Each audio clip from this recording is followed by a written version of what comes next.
60-62 রাজশাহীর ওটা ভালো, আর মুন্সিগঞ্জেরটা 55-56। না না 56 ইন্ডিয়ান আলু একই দরে বিক্রি করে দিচ্ছেন। এই যে মাল বেশি দাম কম, যেটা 82, 80, 85 মানে ইন্ডিয়ান আলুটা এখন মুন্সিগঞ্জের আলুর সাথে ইকুইভ্যালেন্ট হয়ে গেছে দাম, একই রকম দেখতে, এবং দামটাও মিক্সিং করে সমান করে দিয়েছে। ও দরকার কি কম হিসাব নিকাশ করতে একটু সমস্যা হচ্ছে, আর যদি ইন্ডিয়ান আর মুন্সিগঞ্জের আলু সমান হয় তাহলে একই হিসাবে হয়ে যাচ্ছে সবাই তো।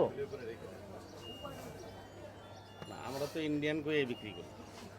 ইতিপূর্বে ইন্ডিয়ান করে বিক্রি করতেন না, আমাদের চাপে এখন ইন্ডিয়ান লিখে দেওয়া শুরু করেছেন। এর আগে শুধু লিখতেন আলু। ইন্ডিয়ান আসায় 2 সপ্তাহ হয় না, হয়েছে ভাই দুলো ভাই? ইন্ডিয়ান যে আসছে আমাদের কাছে সব তথ্য আছে তো, ওপেনিং থেকেই আমরা মনিটরিং করছি।